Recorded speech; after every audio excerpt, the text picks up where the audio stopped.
The mother of corruption in this country is contracts. Everywhere you find contracts, there's a lot of corruption that is taking place. And first, I would like to know, how does it make sense that when somebody wins a tender, they go back and look for a subcontractor, and the subcontractor look for another subcontractor, and in one contract you will find that there are more than 2 to 3 contractors in the same contract. Yet the number 2 contractor, number 3 contractor, number 4 contractor, up to where they decide it is now enough, does not undergo the procurement laws. Which tender committee evaluates these other contractors? Hello? Am I making any sense? Parliament should come up with the bill. If they can't, I'm going to draft mine. Why do we have somebody winning a contract that is qualified, and then eventually he goes ahead to go for subcontracts to another subcontractor? Subcontractor in quotes, cartels. How do you qualify for a contract? You qualify for a contract because you are able to do the job. You win a contract because you are able and you defeated other contractors that you can do the job.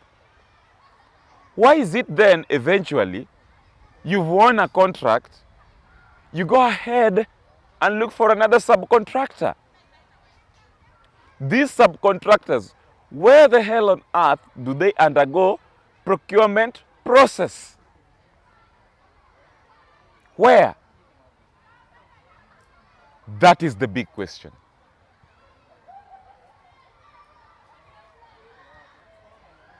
I am a victim. I have friends who have been victim. That eventually a contract is won.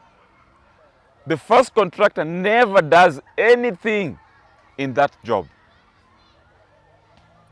Instead, he wins the contract and looks for another subcontractor to do the job.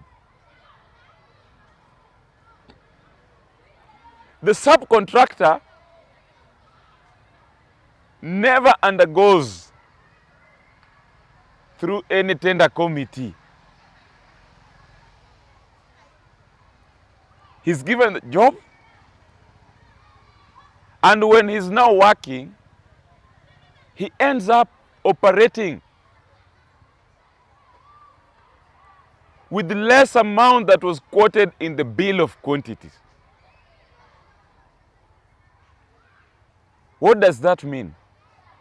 That if he's operating with less cash, definitely those who are employed will have to live with nothing. So whatever work that you're doing is hand to mouth as a laborer.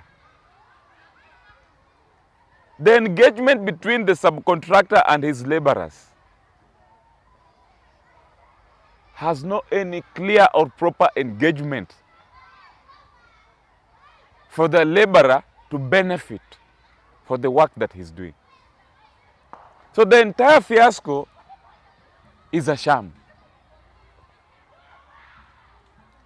And a lot of you will agree with me that this system is existing by design in order to allow cartels to hijack these jobs.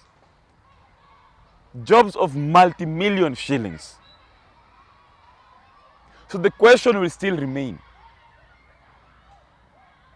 When you say that a contractor have specifically won a contract, why does it have to be again that the contractor have to sub, and then there's another sub, and then eventually another sub up to number 4, and you will always come to realize that records will show that the person who is doing the job is not number 1, number 2, but number 4 down somewhere is the one who is doing the job, and the amount he's using to do this job is not equal to the amount that was quoted in the bills of quantity. Kenyans, wake up.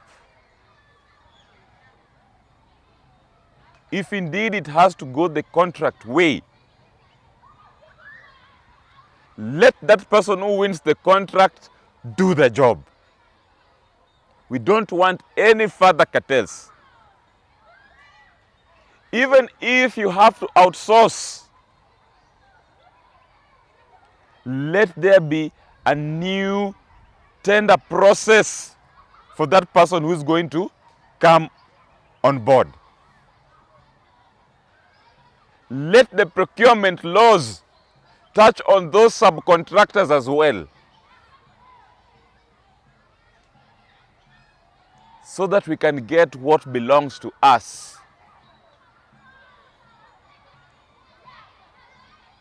Contracts as the mother of corruption.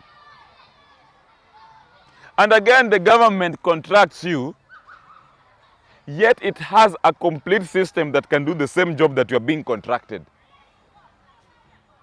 Hello? The government employs an entire system that can do the same job.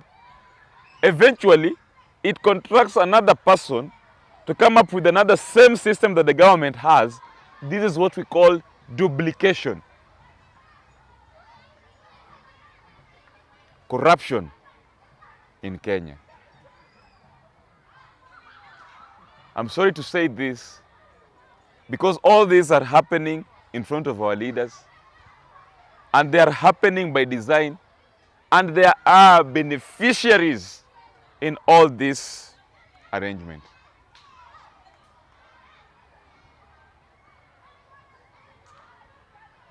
So what we are saying is that there's a big scandal that have to be eliminated in this country.